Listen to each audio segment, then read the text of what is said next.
Жаңа концепция 2%-пен 5%-пен өткен азаматтардың тізімдері тұр.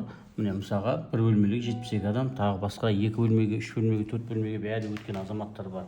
Енді олардың жұмысы қазір ақпан айының бүгінгі 10-ы, бірақ банкке 12-сінен бастап барады да, 12-сінен, февраль 12-сінен 3 апта береді. 19, 26, 6 мартқа дейін, 6 наурызға дейін сіздер төлемақы қабілетті өтіп аласыздар. Ол не деген сөз? Сіздер барасыздар банкке, құжаттарыңызды өткізесіздер, соңғы 6 ай пенсионкаларыңыз болуы керек, және жаңағы Қазақстан бойынша форма 6 дейді, яғни үй бар жоқ туралы анықтамаларына қарастырады, сөйтіп төлемақы қабілеттерін өтіп аласыздар. Бірақ оған дейін маған жеке разборға келсеңіздер, мен сіздерді нақты есептеп сізге өтетініңізді, немесе өтпейтініңізді, немесе кейбір азаматтар табысы жоғарыдан асып кететін болады, оның барлығын реттеп сосын барып дайындап бірақ жіберген жақсы негізінде.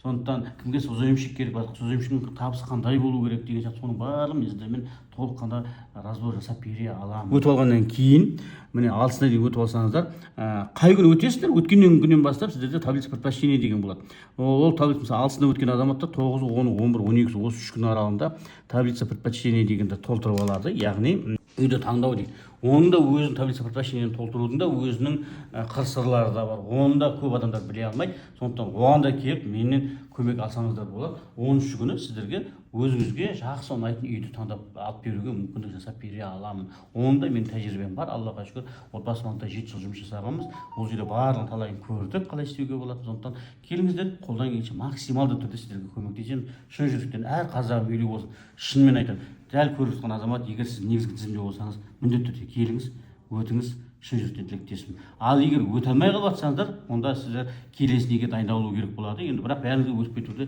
шын жүректен тілеймін. Амандықта, жасықта келсек, Астана қаласы, Балқан топ 92, 64-ші офис, міндетті түрде келіңіздер.